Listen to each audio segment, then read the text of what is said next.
ഞങ്ങൾ ഈ ചിരിച്ചുല്ലസിച്ച് ബാഗൊക്കെ പാക്ക് ചെയ്ത് പോകുന്നത് നമ്മുടെ ഒരു വലിയ സ്വപ്നത്തിലേക്കാണ്. ഇന്ന് ഡിസംബർ 30. ഞങ്ങളും നമ്മുടെ ഫാമിലിയായിട്ട് തൃശ്ശൂർക്ക് ട്രെയിൻ എടുത്ത് തൃശ്ശൂരിൽ നിന്നെത്തി അവിടെ നിന്ന് ബസ്സെടുത്ത് ഗുരുവായൂരിലേക്കൊരു പോക്കാം. ശ്രീവത്സ അനക്സിൽ നമ്മൾ നേരത്തെ ബുക്ക് ചെയ്തിരുന്ന റൂമുണ്ടായിരുന്നു.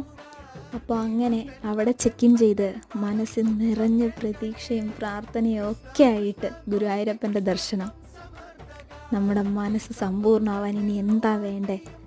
സ്വപ്നം സഫലമാക്കാൻ ആവശ്യമായിട്ടുള്ള രസീതൊക്കെ എടുത്ത് ഗുരുവായൂരപ്പൻ്റെ ദർശനം പൂർത്തിയാക്കി ദൈവികമായ ശീവേലി കാഴ്ചയും കൂടെ കണ്ട് തൊഴുതപ്പോഴത്തേക്കും അന്നത്തെ ദിവസം സമ്പൂർണ്ണമായി.